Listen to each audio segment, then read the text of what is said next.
As a kid, I was raised in a small fishing community on the eastern side of Canada, surrounded by the Gulf of St. Lawrence and the Boreal Forest. The entirety of the land was close to 4,000 foot square, with an even smaller number of residents sprawled over Main Street, the main road running through our little town, and farming houses spread widely between areas of trees that were changed to domestic residential homes when agriculture stopped being profitable. In total, our community is surrounded by a vast expanse of ocean and a seemingly endless barrage of trees that spread over 55% of Canada's entire country. I spent most of my life hunting in the woods, so you can imagine my joy when my parents got me a hunting dog. Sandy was a Shetland sheepdog, and while they were more fit to be herding and tracking sheep over grassy plains rather than rabbits and deer through dense forest, it didn't stop me from taking him with me on every excursion I possibly could. Sandy had been by my side for enough hunting trips that he'd grown accustomed to waking up just before breaking daylight, and on a few occasions helped me track down small game like squirrels and rabbits through considerably large areas of forest. Sandy wasn't my property and wasn't treated like he belonged to me. Sandy was a member of the family, my best companion, and my truest friend. I think fondly back on all the times he'd sit in the front seat of my truck without being told, ready to go for a walk in whatever part of the forest I took him to. I can honestly say that there would never be a dog that will fill the void Sandy left in my life. I find that dog lovers relate to that sentiment more than others. It was October 30th, the first day of deer hunting season. I had been talking with my family about taking Sandy, my hunting gear, and some essentials to one of the cabins my grandfather owned in his heyday, off an unmarked road a few hundred miles in the wilderness for a few days. This was met with a lot of protesting, but nothing could stop me from getting in some time looking for wild game in an area that wasn't already picked clean by illegal hunters earlier on in the month. Everything was packed into the old blue Ford, Sandy included, and a few hours of driving later we were setting up camp in one of my grandfather's secluded old cabins. Here's where things got fucked up. Sandy, I'm so sorry. I had spent most of the time of my life being in the wilderness. There were only a handful of times that things had gotten weird for me, but usually everything can be explained with scientific reason. That's why I brushed off Sandy's weirdness on the first few nights, chalking it up to the nervousness of a dog that's capable of hearing the far-off noises of various coyotes, wolves, bears, and moose. This was untouched territory, of course. There had been plenty of time for wildlife to set up camp here, too. The first night was fairly normal. I had set up Sandy's bed in the corner of the living room, next to the TV that looked like it came out of the early 90s. I'd figured I'd give Sandy the option to have some place to lay down for a while, despite the fact that he slept curled up with me 9 times out of 10.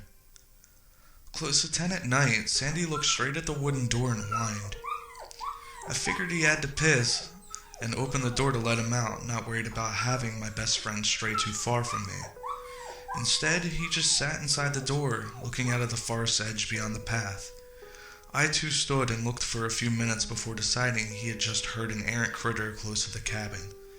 The rest of the night was fairly normal, and Sandy slept with me fine. The second night, I chalked the weirdness up to Sandy's stress. Earlier in the day, we had been walking a few miles through the woods beyond the house, and I thought I heard the sound of twigs crackling under something heavy. I hoped it wasn't a moose, because my shotgun wouldn't have stood a chance. But something changed in Sandy that I didn't pay close attention to at the time. He hunched himself on his hind legs, his front pressed close to the ground. His mouth pulled over his teeth, and he growled towards nothingness. I figured we'd try hunting again later, if whatever it was left, and he should feel up to it. But once we were inside, he didn't want to move. Even when I tried to get him to go outside and do his business, he sat at the front door and cried, wailing at me to let me know he didn't want to go out there. I didn't pressure him. If he pissed on the floor, so be it. Sandy never acted up before. I could excuse an accident or two if he really didn't want to be out there. It must have been a bear, I thought, before locking the door and calling it a night.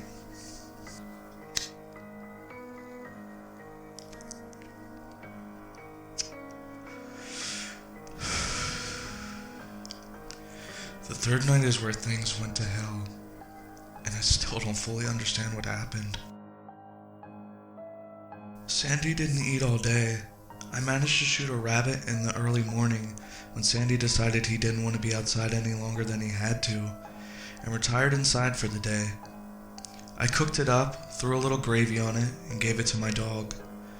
I didn't do this all the time, but I figured now was a special occasion, and maybe a treat would put him in a better mood for another walk the next day. Sandy didn't touch it. He didn't even so much as sniff it.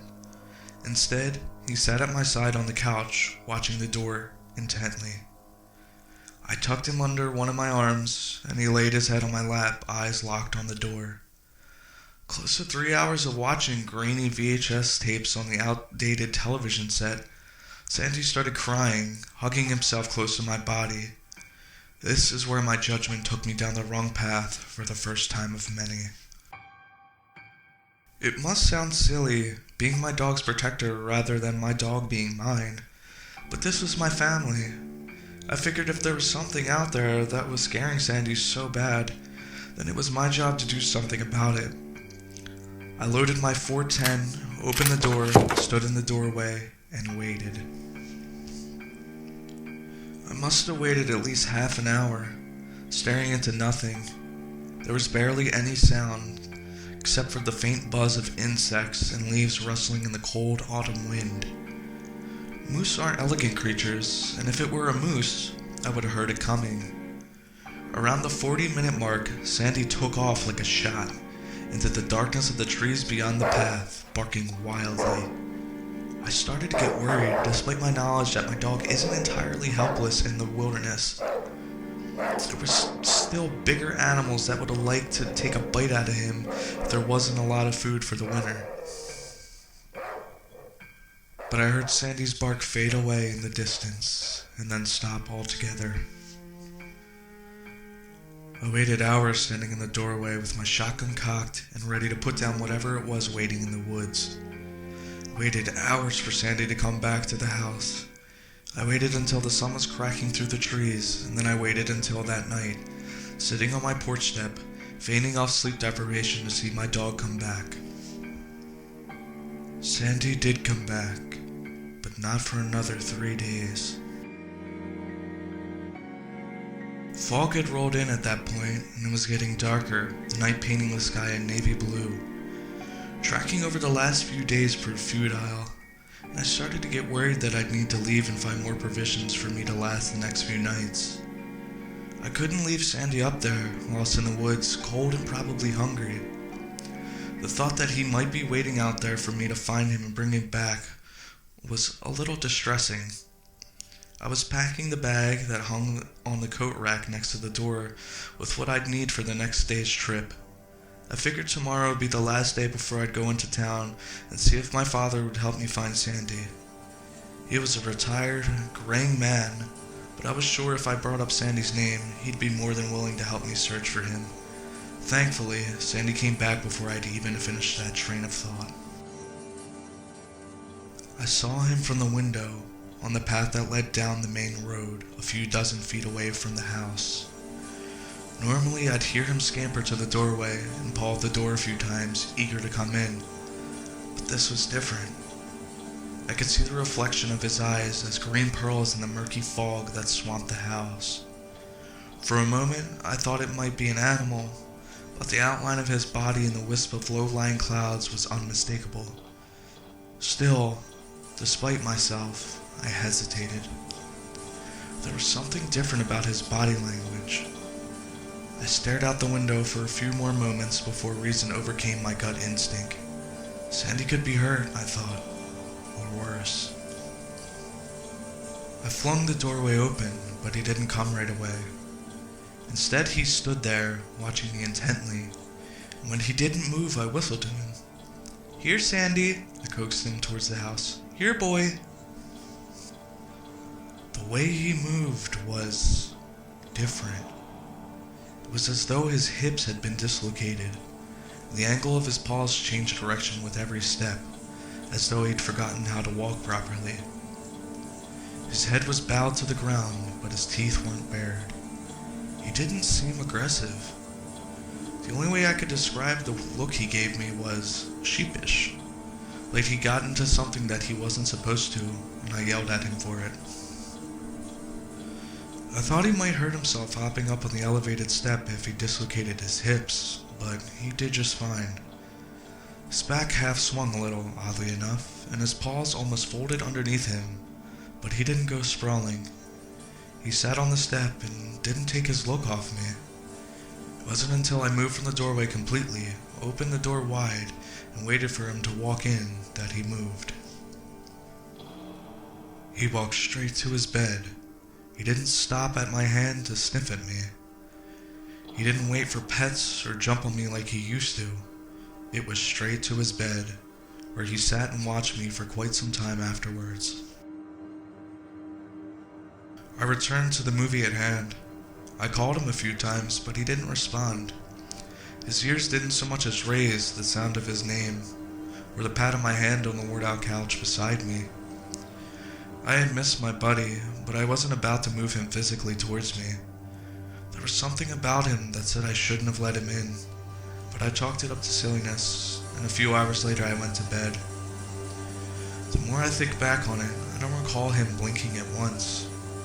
He sat there like a statue, and when I turned off the light, I could see the reflection of jade green following me as I went to the room and shut my door. I could have sworn I heard him walk in the night, the sound of nails clicking against the wooden floor, coming up to the door in my room. But they were slow and deliberate. They weren't like the quickness of Sandy realizing I'd gone to bed and coming to curl up. I heard the noises stop outside my bedroom, but I didn't hear his whine. I thought nothing of it and fell into a deep sleep. When I woke in the morning, I figured it must have been a dream, but Sandy was still sitting in the upright position I left him in when I went to bed. It was as though he didn't move a muscle the entire night, and when I said good morning, he didn't so much as wag his tail. He did, however, follow me into the kitchen, but he paused at the doorway when I put his bowl down on the floor and filled it up with supermarket dog food. Once again, his back half moved weirdly as he slowly made his way towards me. There was a nagging feeling that something was off-putting about the way he looked that day. It was like he had gotten a little longer overnight. Sandy hunched down again, like when he was walking to the door the night before. I figured he must have been hungry being out in the wild for so long, but he eyed me like he was waiting for me to come a little closer rather than touch the food. It goes without saying, but after a few moments of a staring contest between me and the unblinking dog, I called off the foolishness and called his name out loudly. Not even a flinch. I didn't want to move closer to my dog to leave the kitchen door, but this was my Sandy, and the most damage he'd ever done was eat flies. Sure enough, as I passed him, he turned his body and swayed unnaturally, but he didn't move towards me. When I left that day, I couldn't find anything. The deer tracks in the mud were made a few days prior and went off cold naturally made trails through the woods. I couldn't hear bugs or birds or even the howl of a nearby coyote. The only sounds for miles away from the campsite were my own breathing and the sound of crunching leaves underneath my feet. When the sun started to set, I started making my way back, but I should have just packed my shit up and left. Just behind a cluster of trees, with the house just visible above the rise, I figured I found the reason why the animals had abandoned this place.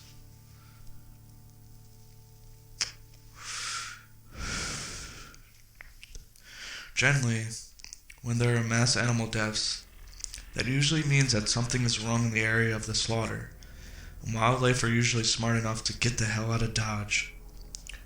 Even cats are bred instinctively not to like drinking from water that is close to where their food is, because if you saw a dead animal close to a stream, you'd figure the stream was tainted and find another source of water. Hundreds upon hundreds of squirrels were disemboweled, and strewn across the grass in almost a perfect circle. Most of them were skinned alive, but when I turned to heave up all the contents of my stomach, there were a few dozen that were inside out. I couldn't help but vomit repeatedly as I tried my best to walk around the circle of tiny organs and mashed up bodies, not just over the sight, but because the smell was ungodly. I don't know how long they'd been out there, but if I'd stumbled across it sooner, I'd have left with Sandy in tow immediately after. Gradually, the bodies stopped and delved off into a random dead squirrel here and there. The biggest thing I managed to find, just a few feet off the unholy feeding ground, was a deer. It looked as though something had decided to skin it alive from hide to neck, and draped some of the skin over a branch like someone was tanning the hide. I don't know how long it had been there, but it smelled like it had been dead for quite some time, despite the fact that there wasn't a single fucking fly on the corpse. The head had been cut off clean just above the shoulders, when I realized the organs had been removed. Moved from a walking pace through the forest to a jog. Thankfully, the cabin wasn't too far off. I heaved one final time, wiped my mouth off in the back of my sleeve, and looked up at the house to see Sandy watching me from the window. I tried to reason with myself and tell myself Sandy's odd behavior could have been trauma. I know it's stupid to think of it now, but at the time, it was the only reasonable explanation I had to keep myself from going insane. The elongating body could have just been the loneliness getting to me. Sandy had realized that there was something wrong with this place, and the second he noticed it, I should have taken this warning and taken off back into town. Once the door was shut behind me, I started packing the food and essentials back into boxes, moving quickly to try and get things into the truck before night came. It'd be dangerous to try and maneuver my way through the trails at night, as the hills of Kelly's Mountain were steep, and in the pitch darkness my only companion being my headlights. It would have been easy to slide off a ravine and never be heard from again. I didn't want to stay one more night, but I had no choice. I had gotten back to the house just moments before the sun finally receded past the horizon, when we were bathed in a navy blue sky once again. I didn't pay attention to Sandy. He just sat at his bed and watched me pack. I figured no harm, no foul. I'd throw his stuff in the truck in the morning and we'd be in town before the next day. Glancing at him just for a moment, it was a passing thought he was looking a little longer today. When I went to bed, it was a hard time getting to sleep for the next couple hours. It must have been close to 4 or 5 in the morning when I heard it. The sound of whistling, the same whistle I used to call my dog. I broke out into a cold sweat when I realized that whoever slaughtered those squirrels, hung the skin up, left what he didn't need, could have very well broken into the cabin. The door to my room didn't make a sound as I opened it slowly, thankfully. I waited a moment, listening to someone call my dog for a few more seconds, before I dared poke my head out from the door frame to get a good look and see whoever it was that could have hurt Sandy. When I could have sworn that it had hunched down to the ground again and said, "Sandy," in the most ungodly voice I'd ever fucking heard. I closed the door just as softly as I opened it. I don't know how long I waited with my back pressed against the door. I knew I left my gun in the bag on the coat rack. I know I didn't sleep.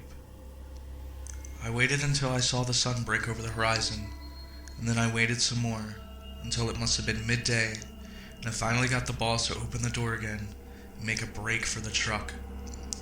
I wouldn't die in that place. Sandy was gone, and the door was open. His food was untouched, but the fridge was open, and all the meat was gone. I didn't bother packing his stuff. I just threw my bag over my shoulder, made my way to the fort as fast as I could, and turned on the ignition. I can't describe the feeling that overcame me as I realized I'd have to leave Sandy in this place. thought he could be dead was never a thought in my mind. I don't think I could cope with the knowledge that whatever I allowed in my house, whatever disemboweled those animals, could have done the same with him. I made my way down the winding paths and roads as fast as I could, without veering off the cliffs. It felt like I was turning in circles down this labyrinth that would take me back to the house. But when I reached the pavement on the stretch of road back to town, I felt relief wash over me, thinking I was safe. Just as I was pulling off onto the cement, I felt something hard hit the back windshield, sending broken glass into the passenger seat. I only got a glimpse of the deer's decapitated head catching on unbroken glass and tumbling into the back seat. I cried for most of the way home, hands clenching the steering wheel so hard my knuckles were white. I wish I could leave this off with a positive note. I wish I could tell you that I found Sandy at home, waiting for me. Wish I could tell you that this was the end of it, a traumatizing experience in the woods that I'll get over with in time.